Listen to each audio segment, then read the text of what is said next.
Hi, and welcome to another segment of Chop It Up with the Chairman. I'm Chairman Oz Nesbitt. I am so excited on this episode to have our good friend and community partner, none other than Mr. Bob Mackey. Good to have you. I tell you, we've been waiting for quite some time to have you in the studio and have you part of Chop It Up with the Chairman to talk about several things that you're doing. We're going to highlight one of the major projects that you're working on. But I really want to start off talking about your connection to the community and what you've been doing in this community for a number of years, working with the youth of our community. The power of the knot is how we met. Right. Yes, sir. And if you would tell us a little bit about who Bob Mackey is, and we'll start there. Then we'll move into some other exciting stuff as well. So if it's okay, can I use layman terms about who Bob Mackey is? Yes. If that's okay. Yes. So Bob Mackey is a dropout with a big heart. And that's really what brought me to serving the community and working with kids. A lot of people ask me, like, when did you start working with kids? And my answer is always when I started to work with myself. There were times that I didn't have programs such as the Power of the Knot. I didn't have a mentor like you to look up to. The community support, more or less, when you're from a small rural town, there are very few resources. So as I started to grow and started to collect a sense of where it is that I see Bob Mackey, it just put all of the pieces fell together. I knew I wanted to be an inspiration. I knew I wanted to be an inspired storyteller. And I knew I wanted to be somebody who could promote and also carry the torch of change from that end. That's a lot of energy. That's a lot of self-driven determination. I do want to go back to a couple of things that you said in layman's term when you referenced yourself as a dropout. Dropout specifically from of what? High school. So the story is, and I'm a 100% supporter of education, but my circumstances at the time did not allow me to fulfill the educational pathway that I knew was destined for Bob Mackey, in a sense. So I dropped out of high school. The joke is I dropped out in 8th grade and leave the building to the 10th grade. You hung around a little bit. I had to eat. You was there, but you wasn't there, but you was there for lunch. Yeah, that's right. Absolutely. I was the motivator in the hallway when people say, "Hey, Bob, how's it going?" Right. So they would go into class pumped up and excited about life. But it was circumstances that, kids nowadays, they don't have to deal with a lot of the hardcore circumstances. A lot of circumstances that kids deal with were created from not dealing with those circumstances that, adults should have dealt with, in a sense. So before we get into other things, I got to tell you, I'm a little bit distracted, but I'm distracted by the words and the comment and the quote on your T-shirt. Nobody's surprised more than the person who didn't believe you. That's right. Says Bob Mackey. Tell us about that quote. No, it's always look at reactions and expressions, but the most genuine expression normally comes from a wow, right? And it's typically because something's embedded in that wow that somebody didn't believe. Nobody's just surprised when they know you, right? They're surprised that you've accomplished what maybe they thought you couldn't do. Oh, wow. And that's where this quote comes from. My analogy is if I showed up and I can't give you more than you already have, I shouldn't be here. Wow. And I take that with me everywhere I go. So I'm here now hoping to give the people more than they showed up with, watching Chop It Up with Chairman. Well, Bob, you are married. How many kids do you have? I have 12. 12 kids? No, I'm joking with you. Tell us about I have two. Okay. I have two. Evan Paul Mackey. Okay. And I'll tell you the story about Mr. Evan Paul. He's been here 3 or 4 times. Okay.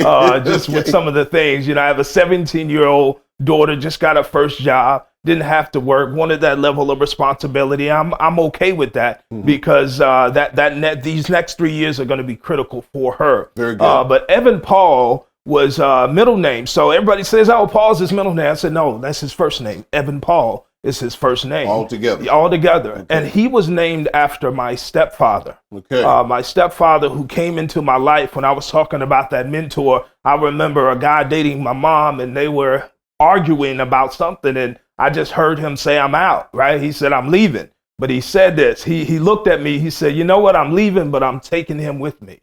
and he took me with him. He literally saved my life. And the best thing that I could have done was let me say this. We were at the hospital, and he came in and he said, "I'm here to see my grandson." And he picked him up and held him. He said, "What's his name?" I told him I thought he was going to drop his grandbaby, along with that. Wow. So because that impact, without him, it would have been tough for me to be where I am. You named your son after your stepdad. Yes, sir. What a beautiful story. Yes, sir. So much beautiful work. This is good. I can hear the passion in your voice. I can hear the emotion. We're going to stop right here and come back to our guest this afternoon, Bob Mackey. You're watching Chop It Up with the Chairman right here on Rockdale Channel 23.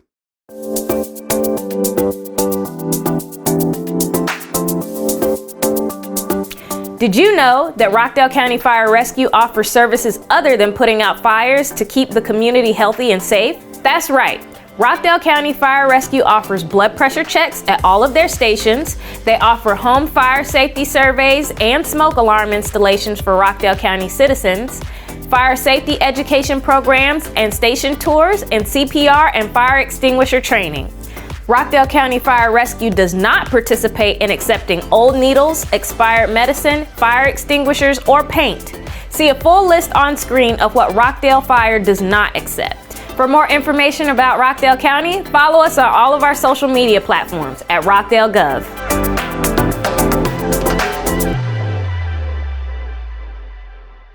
Hi, folks, and welcome back to Chop It Up with the Chairman right here on Rockdale 23. We're back. In this particular episode, we have our very good friend and community partner, none other than Mr. Bob Mackey. Bob, we've got a lot of things to talk about. I can already feel the energy and the passion coming from you about your life story and how you got to this particular point. I want to pick up a little bit. We talked about the dropout, Bob Mackey, the dropout, 8th grade high school dropout, but talk about how important education became to you and the things that you've done to continue to matriculate your educational career moving into the world of professional work. Talk a little bit about that, because I've got some folks watching that need to hear what is called the rest of the story. Yes, sir. So, looking at what I was at that moment that I remember sitting on my parents' couch. And I don't say I was depressed, but I was just in this thing like, this is all, like life is, this is it, and I remember Goody Mob came on 106 in Park, and there was a song called Get Up, Get Out, and Get Something. It was like speaking to me, wow. Right? So I moved forward, and I said, you know what? I can get up, I can like be this guy.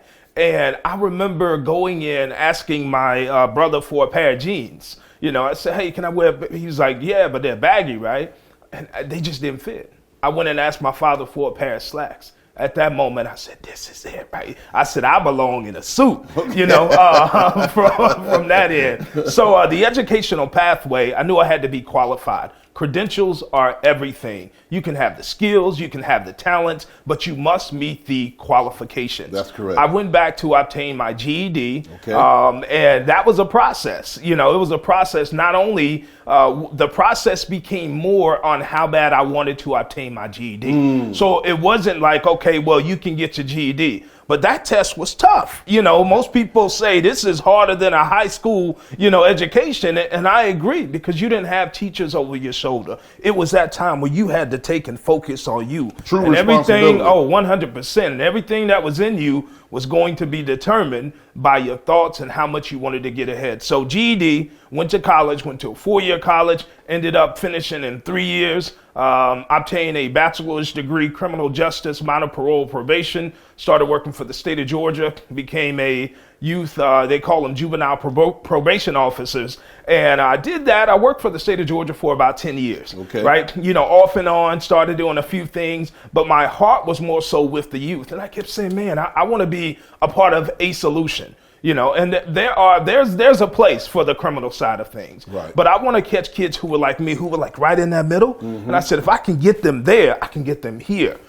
And that's exactly what happened. So I started volunteering at a local organization, and I said, hey, I want to be here, and the person said, well, can we pay you to be here? I said, no, you ain't got to pay me. I'll show up. So for a full year, I volunteered every day, leaving work as a juvenile probation officer. I would work at this youth facility center just to inspire and motivate kids. And I ended up loving it, been there for 17 years, holding an executive position. And that one particular group always wanted to have a mentor program. So while with DJJ, I started the Power of the Knot. The Power of the Knot. That's where you and I met. Oh, yeah, it That's is. Where yes, you and yes, I sir. met the Yes, Power of the sir. Knot. In fact, when you were on the way into the office this afternoon, I thought about the person that connected us. And if you remember, it was Jessica Ivy. Yes, that is right. She was the one. Hello, Jessica was the one that connected us, and you invited me to be one of the facilitators at your Hype for Education. Yes, and Power of the Knot. Yes, and Power of the Knot. It was all combined. Yes, sir. And I never forget that it was an experience for me looking at all of these boys and how you were engaging them on how to make a necktie, but it was way more than the necktie. It was, character choices and confidence. Absolutely. Get a young man to behave and believe in himself. They can do anything they want to do. Bob, I have to say it. You're living your dream. Let's shift a little bit more. Okay. Yes, sir. Yes, sir. You've got a project that you're working on, which is really what motivated us to really get you in here on Chop It Up with the Chairman. To talk about this very exciting project. I understand that there's been several documentaries here and there related and surrounding the subject of Lake Lanier. That's right. And there's some myths that are out there too that are half-truths or whatnot. But you've poured your heart in this thing. You've been working on it. You are the executive producer of Oscarville, this documentary that's about to come out. This series, you're going to describe it better. But this thing is getting a lot of buzz. I've been watching what you've been doing on social media platforms, and this is really interesting. I thought I knew a little bit about the story and the myth behind Lake Lanier, but you have really brought clarity. I want you to do that for the folks who are watching this broadcast so that you can share with us, number one, who and what is Oscarville? Why did Bob decide to tell this story and tell the truth about Oscarville? I'm going to stop right here because I want to hear from you. This is an excellent story, and we'll talk about how we can look forward to seeing this on television. Yes. So Oscarville, well, let's start with Lake Lanier. I mean, everybody know, man-made recreational lake. I coin it as one of the largest real estate deals in the history of Georgia. When you look at the amounts of land that were sold, when you look at the real estate that was brought in and created from it, it was one of the biggest real estate deals ever. Economic development, you want to see it, that was it. How many acres? Oh man, 38,000? I mean, it was a lot of acreage. One of the things that you see out in the world or universe, social media, it's trends. You see trends, there are trends, people being, there's a black, city under the lake. That's the first myth, okay? It wasn't a black city, it was a black community.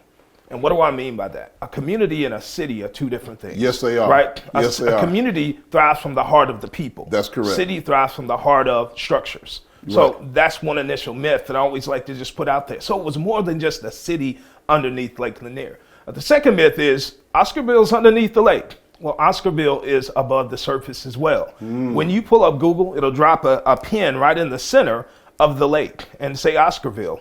When you put in MapQuest or whatever, navigational system, GPS you use, it'll drive you through a city called a small town called Oscarville. Wait a minute, Bob. So are you telling me that I can put in on my GPS right out here in the parking lot and put in Oscarville, and it will literally drive me to a real thriving place that exists right now? That's right. It'll take you probably to a place closer to the tavern. Oh, I got to hear more. Come on, give me some more here. Okay, so let's go back a little further than that. All right. So in the 1800s, way back when, and there are many tales of what happened and who owned the land. Right, a lot of land in Georgia, as we know, Native Americans. Right, you talking about Cherokee Nation.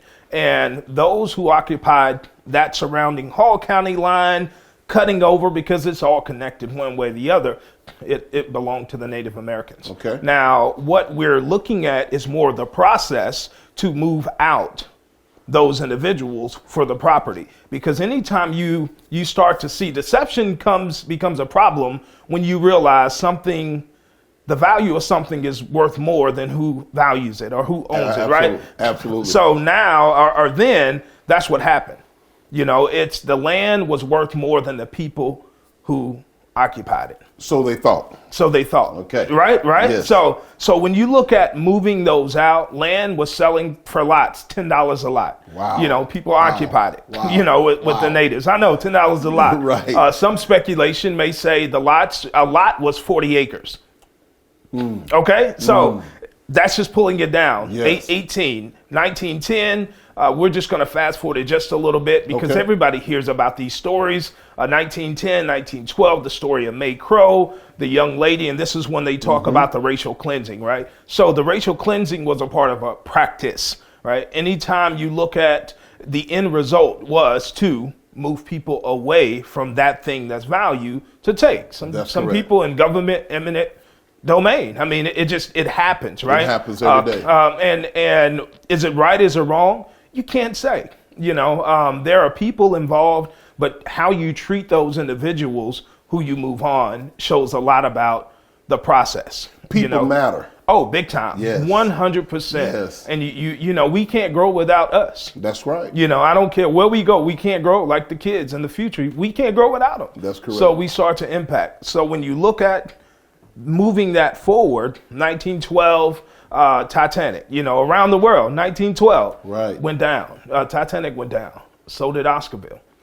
Oscarville was not the only town or city, right, below the surface. Okay. It's still not. Okay. There were many other cities and towns that were flooded. Most people pick up Black community, which is very important. Okay. But there are other cities and towns, and that's what we get into the series, is connecting the dots of how much of importance are those other cities. Oscarville is known and was known to me as a capital of poultry. And as you know now, Gainesville, Georgia, Hall County, right. The poultry capital of the world, That's the South. That's right. So it took a lot of similarities, and it stood fast to that. And the frame and makeup of Oscarville is still there. Oscarville itself holds a lot of value for the history of Georgia. Okay. Why? Because it also sits in Forsyth County. On record, there was about 1,000 people, and I'm going to give too many dates, but because dates can change, right? But on record, and there we was want people to watch the series. Yeah, we want people to watch the series. We don't give it all away, but I want you to give enough so people will be intrigued to get into it. So I do want to I want to ask for a point of clarity. There are multiple communities that are literally under the water there at Lake Lanier. Yes. Do you know the names of those communities? Yes, there was a district that sits in what Oscarville sat in. Okay. In a sense. So we're going to unveil that in the series as it goes through. Okay. And you're going to also find some of the names as people. So what may seem like a last name, an odd last name, it was representing one of the cities below the surface. Got you. And that's how we're able to roll in history and roll out, the truth of the matter there. People love the truth, but they can only take in parts that matter to them through entertainment, right? So when you look at fiction and nonfiction, we've used the two. We've infused both. We take a family of the 1950s, a Black family, and walk them through the time of what happened when they were forced to leave, right? So you go from 1912 to 1950 with the family. You then transition. So from the 1950s to 1980, a lot happened. But it had to do with Black and white. 1980 was the boilover, because what happened? There was only very few individuals on the census for Forsyth County. That's what got the attention of everybody who I'm about to name. And before you name everybody, and we were at a good point here with 1980. Yes. Don't lose that thought. We're going to take one more break, and we're going to come back and wrap up, and you're going to bring us to where you are and how people can be tuned in to look at this big documentary being revealed to the public. Folks, this is another edition of Chop It Up with the Chairman. We've got a lot of good information with our great friend and guest, Bob Mackey. We're going to go to break right now. Stay tuned and stay by as we come back and talk more about Oscarville with our friend, Bob Mackey.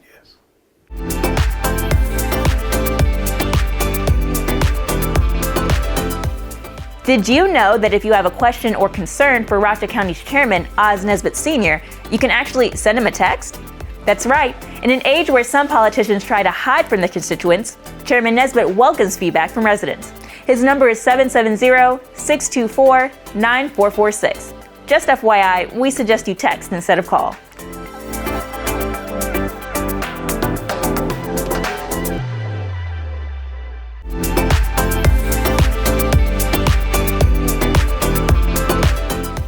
Did you know that Rockdale 23 highlights small local businesses on our Spotlight on Business segment?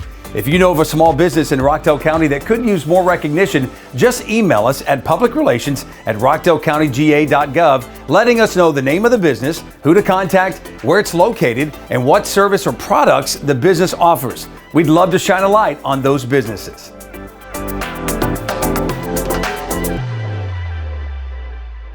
Welcome back, folks. We're watching Chop It Up with the Chairman right here on Rockdale Channel 23. And today's guest is our very own community friend and partner, Bob Mackey. We're talking about Oscarville and the whole myth behind Lake Lanier and the untold story. But you're going to tell that story in a big and better way, in a major way, with your upcoming series about Oscarville.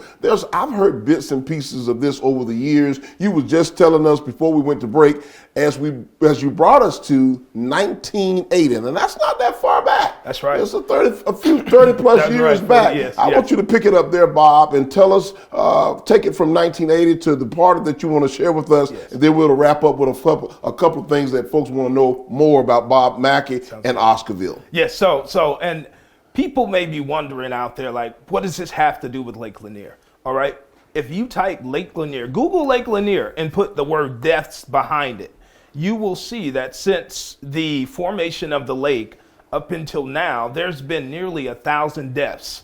And most people who say, hey, well, what happened? So mostly all of the reports are drownings. You know, they're unexplained drownings. They would, go below the surface and never resurface. Or, it's surprising when you see it and you just never really look at it. So when you start thinking of like, what's really down there? What's going on? Yeah, people that say, well, it's an alligator, under the lake, or it's, and it has to be more than an alligator, it's a hungry alligator to pull in a, a lot of people, though. Yes. We hear this almost every spring and summer. Yes. A number of people, in fact, you can't pay me to go boating on Lake Lanier. Yeah. Absolutely. It's spooky. It's an eerie feeling when you go. Now, there are people who go and have, parties. They have a little too much, and water's not a good place when you're intoxicated. So there's some responsibility, but I can't say all. So these are all things when people say, well, what's going on? What's at the lake? Don't go to the lake. And when you hear that, you just want to know why, okay? So we talked about the 10, 12, jumped it up to the 1950s, carried the family through, and then you have at a point of 1980. What was so important with the 1980s? Well, if you look around, 1980 was instrumental with the civil rights movement, right? And Forsyth County played a pivotal role in the civil rights movement. It did. In 1987, there was, January 25th, 1987, they call it the March on Forsyth. Before then, Hosea Williams went down to Forsyth wanting to get a better understanding of the situation, whether it was good, bad, or indifferent. The motives were there to say we are standing up for our brothers and sisters who remain in Forsyth. On record, there were less than a handful who lived in Forsyth. On record. Okay. Knowing Forsyth, there was a lot of black people who lived in Forsyth, but the fear was so high that they didn't want to put their name on public documentation to be noticed, because the thing was they wanted Forsyth all white. right? From that end. So 1987 rolled in. The second march, so it was a gentleman by the name of Dean Carter. And when you hear Dean Carter, you know, this guy, you would never realize Dean Carter is a white guy from Gainesville, Georgia, a construction worker who went to Hosea Williams. There was another guy who's tried to organize the march, and he was getting so many death threats. He was getting so everything, and he told them, he said, I'm not doing this, you know. So Dean Carter picked up the baton and said, you know what?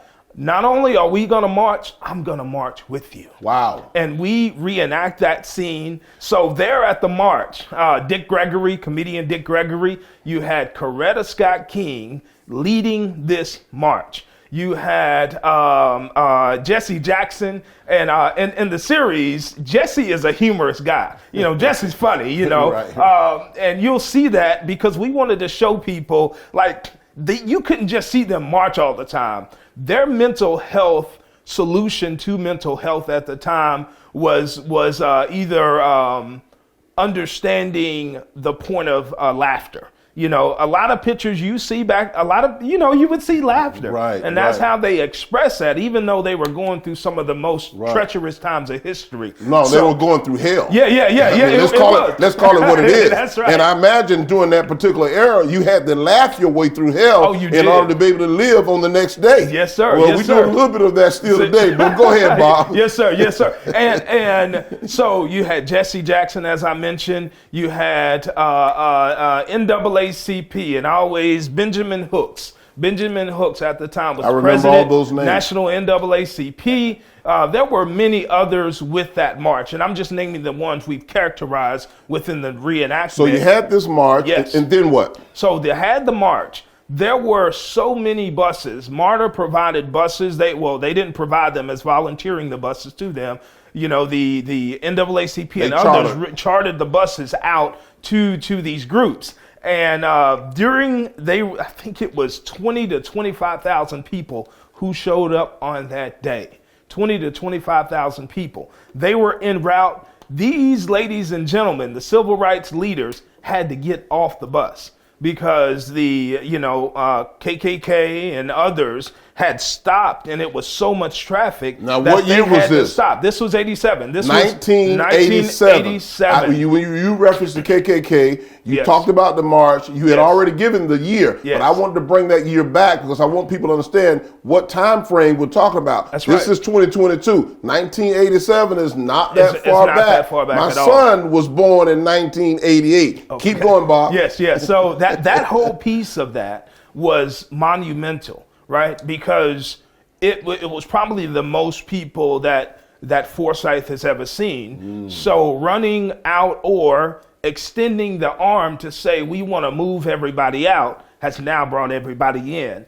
It was this lady. You brought more people in than was there. Yes. Go ahead. That's right. And that was this lady. I always say she has at the time, she was a reporter. She always had these nice, beautiful earrings, and they always showed the right earring. So we have a gentleman by the name of Douglas Hendricks, and the co-producer and director is Mad Scientist Productions, Carl. So Carl, he is instrumental in bringing these moments out. So we described this lady, and I don't know if you know who we're describing, but always had a right earring showing on national television. Black lady curls. I know exactly what you're talking about. Oprah Winfrey. And I didn't want to give that. I wanted you to bring that part out because I distinctly remember all of what happened, the story and the news reports about what was going on in Forsyth. Yes. And I remember Oprah showing up. That's right. And being a part of that movement. That's right. To draw attention to what was happening. That's right. I'm not going to steal your thunder. You're Mr. Oscarville. Go ahead and tell the rest of the story. So Oprah Winfrey. So we unveiled that because for kids to see a black woman in the heart of change was so important. So we have kids who are retelling this and describing Oprah Winfrey. Wow. She stood there as calm as the presence around her. Right? Around her was chaotic, but she had enough strength to hold that microphone and look at somebody say, nigga, go home in her face but she was there for change, and change for her didn't matter if you was black, white, it was at heart, right? So we unveiled that, and it was just a pivotal point. When you see it, it's like, oh my God, like how could we reenact that, right? And it took a lot to do it, but I took the old Clint Eastwood method, as I've learned to that people have said that's what it is. So when I was doing casting, if you can get people to be themselves, you don't have to worry about them acting as others, right? So I casted for people who was close enough to the role. The only thing they had to do was learn the lines. Almost very super authentic characters. Oh, big that time. That really connects with the heart of the story. Yes. And we have a sheriff, Sheriff Wilcott, and we also have Professor Warner. So we took, and this is the modern day that we'll talk about, but looking at what happened then was a pivotal in civil rights movement, right? And it's a pivotal moment in the civil rights movement because we never learned about it in school. Wow. I never read about how instrumental the March on Forsyth was to the civil rights movement in Georgia. Well, Just Bob, 30 miles I tell you, this is just so interesting, intriguing. I can't wait to this documentary this series is completed. And I do have to ask you, because you've got me really ready now to watch this production and get the full gist of the story. Thank you for sharing this with us, but I want to know this. What motivated you, Bob, to share and to tell this story? Why now? I mean, so it's kind of like I did the same thing when I went on Shark Tank, right? It's you tell people about something so long, and you're always giving no, and you just decide, you know what, I'm going to do it myself. So I always say, I learned how to do the things that other people complain about doing, and I got good at them. Okay. And that's what happened. I pitched this thing to like 3 or 4 producers.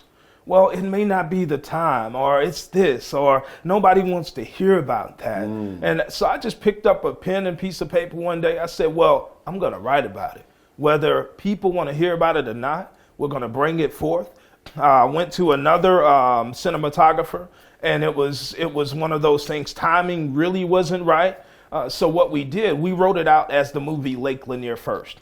So we put a flyer out there. It was shared about 110,000 times. I did it for 2 reasons. To see if there was interest. That's what people were saying. There were no interest. But if people shared 110,000 times, there was somebody interest. wants to somebody see it, was right? interested. And I put it out there too. You put a good thing out there too long, somebody will copy it, right? So I said, okay, well, let's do this. 6 months later, somebody said, hey, we're making a movie about Lanier. I'm okay with that because I said the intent was never Lanier. It was always Oscarville. And that's what Lake Lanier is the horror. Oscarville is the history. You can't tell one without the other, but one part comes first. Wow, the horror and the history. Right, and that's where you get into the modern day piece of this thing about why people are still dying. So we use a modern day, we have 2 characters, Coop and George. George is the heir of all of this money and land from his parents, who owned a lot of land on Lake Lanier.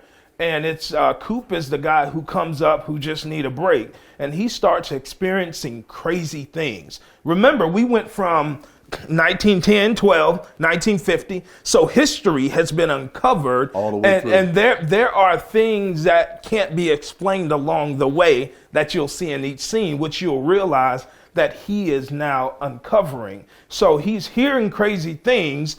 He wakes up in the middle of the night hearing what sounds like children scream and people getting out, burning things. He's seeing pictures and visuals of guys hanging from trees, right? And not knowing, he walks in a store one day and sees a picture of the exact same thing from a local corner store. And he asks, what is that and who are those people? And the lady laughed at him and said, those people are still here, but it only takes the person who was called to see them. Bob, you've done a fantastic job sharing us what's up and coming about the story of Oscarville. Right. How can people support you? How can people get a hold of you? Give us whether there's a phone number to dial or there's an email address or a website. How can people support this story? And then there's some people who are watching who are interested in getting a hold of Bob Mackey for a whole lot of other reasons. Yes, sir. Because you have done a fantastic job in the community. You've certainly been instrumental here in Rockdale County supporting our local youth. We appreciate you. Just to hear your story. I also know that you are a motivational speaker. And by the way, you remind me of Les Brown all the time. And tell us how people can reach the magnificent Bob Mackey. Well, I tell you, if you're already connected with the chair, you're connected to Bob, right? Oh, good too things kind. Follow good people, You're too my kind. brother. You're too kind. You're too kind. Bob Mackey, and you have Facebook, Bob Mackey. For Oscarville, the series, it's OscarvilleTheSeries.com, right? Instagram, OscarvilleTheSeries.com, Facebook, OscarvilleTheSeries.com. We're looking to launch Oscarville the series. We're partnering with Teach Us Justice, and that's with Joshua Bird, February the 5th. Clayton State we partner with to bring this whole thing to life with Teach Us Justice, and they've selected Oscarville, the television series, Below the Surface to do that. So I got cast who are going to be up doing what I'm doing now, sharing how they're impacted with the story. We have this whole other piece that's going to be brought into the makings of Oscarville, the television series on the 5th. And that's just going to be so incredible. But this is a community movement, right? What do I mean by that? We're looking to bring in a factor of educating people, because one of the things that you'll learn in the series is that people feel cheated in many ways, because you have people who lived here all their lives and never knew about what happened there and how it connected to their town. Or you have people who may have, they've been to the lake and not know, whatnot. And we want to encourage people, go have fun, go use, it's recreational. It was made for people to enjoy. But just know that there's a part that I want you to take a little further. When you go out on that dock, just take a moment to realize that if you're going to appreciate it, you got to know what was there. And that's where it comes in the point of understanding Oscarville, the television series. So, Bob Mackey, thank you so much. Thank you for being bold and brave enough to tell this story about Oscarville. We've already focused a little bit. It was a distraction, the quote on your t-shirt. Yes. But you are a man of many words. You're a motivational speaker. I want you to pull out of you as we go to close, as we close this up. Gotcha. What is one of your most famous or favorite quotes or inspirational messages you want to leave to the folks that are watching this broadcast? Give us one of your quotes, because I look at all of the inspirational things and affirmations you put out on a day-to-day basis, and I get inspired, and I share them with people in my circle of influence. We've got you live and in person, in living color, Bob Mackey right here in our studio. Yeah. What? Give us a quote as we wrap it up. Let me just say this. When you mention about being brave to tell a story, right? Every story has its story. And there are people on both sides who feel that this is just a waste of time for history, right? But I always respond as you can't tell half without telling, everything. And what we're wanting to do, it's not a black and white thing, Oz, right? It's this whole thing on the critical race theory. It goes into the point of, we don't want to have to go through another generation of dealing with the same things we've dealt with. We're dealing with race was an issue back then. We should still not be dealing with just black and white, because we're not made up of just black and white. That's correct. So the thing is, let's figure out how can we move on. There's so many other issues. There are people who are hungry out here, Oz. Like Chairman, like people who are hungry. Like clothing, when it's cold, they have nothing to keep them warm. Mm-hmm. No, kids, when we talk about education, it's not the point of education. Education is here, but the ability and the distractions that keep them from learning. And race is one of those distractions that big continue to time. be a divide in all of those areas that you talk about: education, hunger, homelessness, Yes. and all of those. Race is always there. I agree. We should not steal all of these years after the movement of Dr. King and Rosa Parks. And all of those people, Jose Williams, we shouldn't have to be repeating the same message. Yes. We should be on to something else. That's right. However, that elephant is still in It's the still room. in the room. Yes, It's still sir. in the room. Yes, sir. We got to push his behind out of the room. Bob Yes. Mackey, this has been a wonderful interview, Yes. but you did give me the quote. I was asking you, Bob, let's wrap up with a quote. What is that quote? Oh, let me say this. The quote for today is, just because you prove a point doesn't make it right. Just because you prove a point doesn't make it right. Folks, you're watching Chop It Up with the Chairman right here on Rockdale Channel 23. Our featured guest for this episode was the magnificent Bob Mackey. Thank you for tuning in and stay tuned to Rockdale 23.